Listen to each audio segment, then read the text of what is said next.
오늘 우리 성경 말씀 에스겔서 19장 10절부터 우리 14절에 있는 말씀입니다. 같이 보십시다. 에스겔 19장 10절부터 우리 14절에 있는 말씀. 내 피의 어머니는 물가에 심겨진 포도나무 같아서 물이 많음으로 열매가 많고 가지가 무성하며 그 가지들은 강하여 권세 잡은 자의 규가 될 만한데 그 하나의 키가 굵은 가지 가운데에서 높았으며 많은 가지 가운데에서 뛰어나 보이다가 분노 중에 뽑혀서 땅에 던짐을 당하며 그 열매는 동풍에 마르고 그 강한 가지들은 꺾이고 말라 불에 탔더니 이제는 광야 메마르고 가물이 든 땅에 심겨진 바 되고 불이 그 가지 중 하나에서부터 나와 그 열매를 태우니 권세 잡은 자의 규가 될 만한 강한 가지가 없도다 하라. 이것이 애가라. 후에도 애가가 되리라. 아멘. 오늘 에스겔 우리 19장의 내용을 함께 읽었습니다. 에스겔에는 두 가지 19장에는 비유처럼 등장하는 노래 가사가 등장합니다. 처음에는 사자의 비유가 나오고 오늘도 함께 읽었던 그 포도나무의 비유가 등장합니다. 에스겔서는 특별한 점들이 많이 있는데 그것은 하나님께서 자기 백성들을 일깨우고 또 마지막에라도 돌이킬 수 있는 기회가 있기를 바라는 그 하나님의 간절한 마음들이 강하게 내포되어져 있는 성경입니다. 그래서 하나님께서는 그저 말로만 선포해서는 돌아오지 않는 이 백성들을 향해서 하나님은 다양한 방법으로 하나님의 마음을, 하나님의 뜻을 전달하고 있는 그런 성경이 우리 에스겔 성경입니다. 특별한 행동, 퍼포먼스를 통하여서 이 백성들에게 하나님의 뜻을, 하나님의 마음을 전달했던 그런 내용이 에스겔서인데 오늘 본문 속에서는 또 한 가지의 방법이 등장하고 있습니다. 그것은 노래입니다. 그 노래 가운데서 즐거운 노래가 아니라 슬픈 노래, 애가라 그렇게 했습니다. 노래를 지어서 이 백성들에게 일깨우는 그런 본문이 오늘 본문의 내용입니다. 하나님께서 노래를 지어서 노래를 통해서라도 그들 마음속에 하나님의 마음을 심겨주고 하나님의 뜻을 제대로 바르게 전달하고자 하는 그 하나님의 간절함이 오늘 이 슬픈 노래 속에 담겨져 있다. 그리고 바라기는 오늘 본문에서처럼 우리의 인생이 슬픈 노래로 애가로 끝나지 않기를 간절히 바라는 그런 바람이 저와 여러분들에게 있기를 소망합니다. 우리 인생이 언젠간 끝이 날 터인데 슬픈 노래로 끝나는 인생이 절대로 되어져서는 안 된다라고 하는 것입니다. 오늘 본문의 내용은 특별히 당시의 역사적 배경을 가지고 기록이 되어져 있습니다. 오늘 본문 속에 우리 1절부터 보시면은 애굽으로 끌려간 왕이 있고 또 바벨론으로 끌려간 왕이 있다. 그렇게 비유를 해서 말씀을 합니다. 그것은 당시에 예루살렘이 멸망할 때 4명의 왕들을 그 역사적인 배경으로 하고 있습니다. 여호아하스 왕, 그리고 여호야김, 그리고 여호야긴, 그리고 시드기야, 이 4명의 왕을 그 배경으로 하고 있습니다. 안타깝게도 당시의 국제적인 어떤 상황에 따라서 애굽과 북쪽에 있는 바벨론, 신흥 바벨론이 갈그미스 큰 전쟁을 하는 그런 중에 이스라엘 백성들은 어디에 손을 잡아야 살 것인가라고 하는 그런 잘못된 판단 속에서 애굽으로 치우쳤다가 애굽에게 당하고 또 바벨론에 치우쳤다가 바벨론에 당하고 여러 가지 우여곡절을 겪는 그 격동의 시기에 오늘 이 본문 말씀의 배경이 되어지고 있습니다. 처음에는 애굽과 손을 잡고 그리고 바벨론을 저항하고자 하는 그런 마음들이 있었지만 그러나 그 애굽이 갈그미스 전투에서 이제 패하고 돌아갈 때 그냥 돌아간 것이 아니고 이발 여호아하스 왕을 폐위시키고 그리고 여호야김 왕을 세우고 돌아가면서 그 이스라엘을 속국으로 삼은 그런 일이 먼저 발생합니다. 그래서 이 여호아하스 왕이 애굽으로 잡혀갔다는 것이 첫 번째 역사적 배경이고, 그 이후에 이제 애굽이 물러가고 바벨론이 이제 다시 침략을 하면서 애굽 왕이 세웠던 여호야김 왕을 폐위를 시키고 또 여호야긴 그의 아들을 왕으로 세웁니다. 그것이 바로 바벨론의 1차 공격 때 있었던 일입니다. 그리고 두 번째는 바벨론이 2차 공격했을 때에 세웠던 여호야긴 왕을 폐위시키고 그 여호야긴을 바벨론으로 포로로 끌고 갑니다. 그리고 그 대신에 시드기야 왕을 세우게 되어집니다. 그 시드기야 왕은 3차 바벨론의 공격 때에 비극적인 죽음을 그렇게 맞이하게 되어집니다. 그 아들이 죽고 본인 스스로도 비극적인 종말을 맞게 되어지는 그런 인물이 또 시드기야 왕이기도 합니다. 어쨌든 오늘 본문 속에서는 4명의 왕을 역사적 배경으로 하고 있는데, 핵심은 하나님께서 그들을 전반부의 비유에서는 사자에 비유한 것처럼 최고로 하나님께서 불러내었다라고 하는 것입니다. 가장 높은 자리에 올렸다라고 하는 것입니다. 하나님께서 가장 존귀한 자리에 그들의 인생을 올려놓았지만은 가장 비극적인 삶으로 마쳤다라고 하는 것을 보여주고 있습니다. 그것은 하나님의 마음을 보여주시면서 그런 슬픈 비극적인 인생이 되지 말라고 하는 교훈이 오늘 본문 속에 담겨져 있습니다. 성경에 보시면은 두 종류의 인물로 분류를 할 수 있습니다. 그것은 최상의 조건이 주어졌는데 그 인생이 최악으로 마친 그런 부류의 사람들이 있습니다. 최상의 환경을 하나님께서 주셨는데 그것을 던져버리고 최악으로 그 인생을 마친 그런 비극적인 인물들이 성경에 많이 기록이 되어져 있습니다.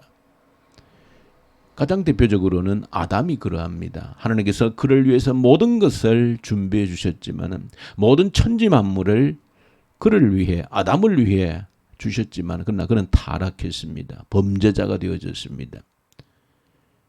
그리고 야곱의 아들 가운데 첫 번째 장자가 루벤입니다. 장자는 하나님께로부터 특별한 은혜를 받은 자이고 장자권의 축복이 있는 자입니다. 그러나 그는 그 장자권의 축복을 누리지 못하고 모든 것을 빼앗겼습니다. 왜? 하나님을 등지고 범죄함으로 인하여서.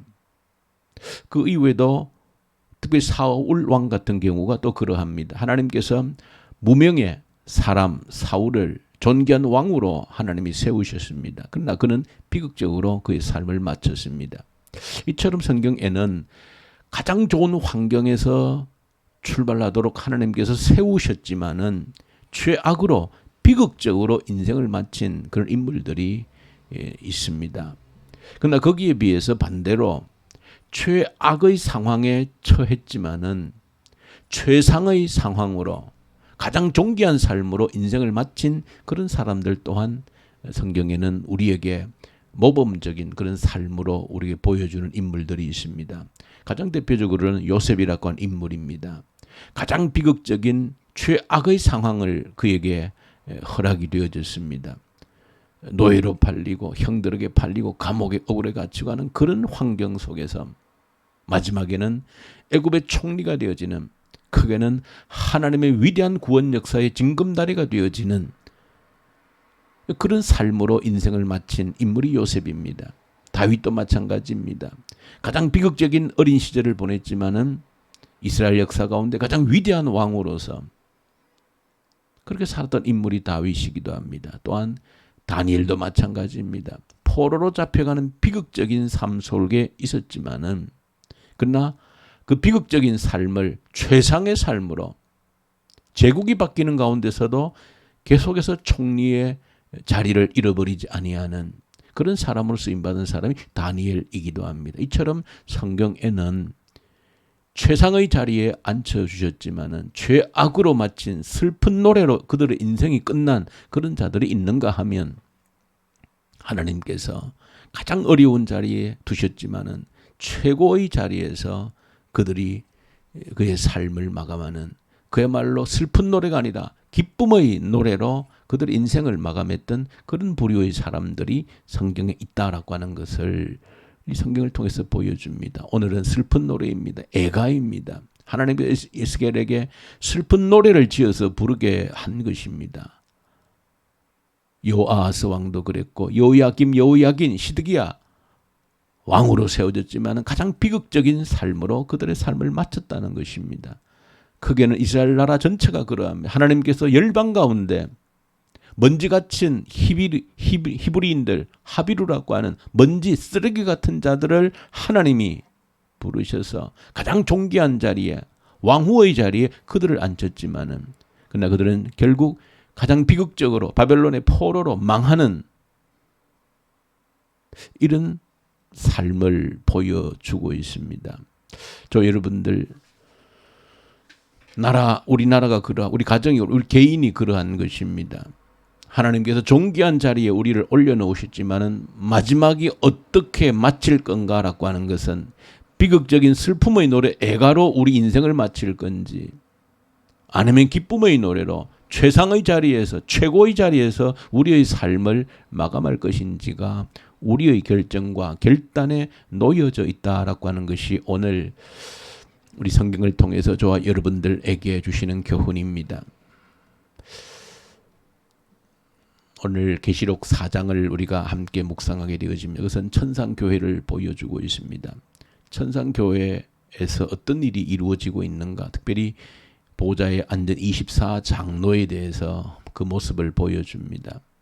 승리한 하나님께 영광의 찬양을 드리고 있는 그 모습이 그 계시록 4장에 기록이 되어져 있습니다. 그 계시록의 4장 기록되어져 있는 천상에서 하나님의 영광을 찬양을 올려드리고 있는 그들은 그야말로 이 땅에서 어떤 고난 속에서도, 어떤 고통 속에서도 그 마지막을 슬픔의 노래로 애가로 끝낸 인생이 아니라 최고의 자리에서, 영광의 자리에서 그의 삶들을 마무리함으로 그 하나님 나라 천상교회에서 하나님께 영원토록 찬양을 올려드리고 있는 그 모습을 우리에게 보여주고 있습니다. 저 여러분들, 내게 주어진 삶 속에서 이제 어떻게 내 삶을 마무리할 것인가라고 하는 것을 기억할 수 있기를 소망합니다. 슬픔의 노래로, 애가로 나의 인생을 마무리할 것인지, 아니면 기쁨의 찬양으로, 승리의 찬양으로 우리의 인생을 마무리할 것인지가 우리 앞에 놓여 있다라고 하는 사실을 기억하면서 이 새벽에 간절히 기도하기를 원합니다. 하나님, 결단코 내 인생이 슬픔의 노래로 마무리되지 않게 하여 주시옵소서. 이렇게 존귀한 하나님의 자녀의 자리에 올려두셨는데 모든 것을 잃어버리고 실패자로, 슬픔의 노래로 내 인생이 마감되어지지 아니하도록 하나님 긍휼과 자비를 베풀어 주십시오. 결단하며 각오합니다 하는 기도가 있기를 간절히 소망합니다. 우리 주님 아버지, 감사합니다. 우리의 인생을 어떻게 마무리할 것인지, 슬픔의 노래로, 비극적인 애가로 우리의 인생을 마무리할 것인지, 승리의 노래로, 찬양으로 우리의 인생을 마무리할 것인지 우리가 결정하고 결단해야 함을 깨닫게 하여 주시고, 모두가 승리의 노래로 우리의 삶을 마무리할 수 있는 저희들 되게 하시옵소서. 예수님 이름으로 기도 올려드립니다. 아멘. 하늘에 계신 우리 아버지, 아버지의 이름을 거룩하게 하시며 아버지의 나라가 오게 하시며 아버지의 뜻이 하늘에서와 같이 땅에서도 이루어지게 하소서. 오늘 우리에게 일용할 양식을 주시고 우리가 우리에게 잘못한 사람을 용서하여 준 것 같이 우리 죄를 용서하여 주시고 우리를 시험에 빠지지 않게 하시고 악에서 구하소서. 나라와 권능과 영광이 영원히 아버지의 것입니다. 아멘. 우리 주신 말씀 가지고 간절히 기도하십시다. 하나님, 결단코 나의 인생이 슬픔의 노래로 끝나는 비극적인 인생이 되지 않게 해 주십시오. 영광스러운 하나님 앞에서 찬양과 경배를 드리는 그런 모습으로 우리의 삶이 마무리되게 하여 주시옵소서. 간절히 기도로 올려드리기를 원합니다. 이 나라를, 북한 땅을 간절히 올려드리십시다. 하나님의 굳건한 반석에 세워지게 하시고 이 나라가 슬픔의 노래로 마무리되지 않게 하여 주시옵소서. 북한 땅에 다시 한 번 더 부흥의 계절이 오게 하시고 악한 정권이 속히 소멸되게 하십시오. 이 코로나 앞에서 우리가 하나님의 얼굴을 찾고 이 기회를 통해서 우리의 믿음을 견고히 다지고 다가오는 미래를 준비할 수 있는 징검다리가 되게 하시옵소서. 오늘 토요일입니다. 내일 거룩한 주일을 준비하는 날입니다. 간절히 내일 주일 예배를 위해서 기도드리기 원합니다. 성령의 충만한 임재가 있는 예배가 되게 하여 주십시오. 내 평생에 한 번도 경험해 보지 못한 그런 예배, 살아있는 예배, 성령 충만한 임재를 통해서 대각성의 회개와 회복이 있는 그런 예배 되게 해 주십시오. 한 사람도 예배를 가벼이 여기거나 소홀히 여기는 자 없게 하여 주십시오. 간절히 기도하십시다. 그리고 특별히 우리 선교현장에 우리 동역하는 선교사님들 말씀과 성령으로 충만케 하십시오. 특별히 또 환우들 위해서 간절히 올려드리십시다. 그리고 우리 이길준 청년 우리 수술하고 회복 중에 있는데 온전히 회복되어질 수 있도록 이 아들을 붙들어 주십시오. 회복시켜 주십시오. 위해서 간절히 우리 기도로 함께 올려드리십시다. 우리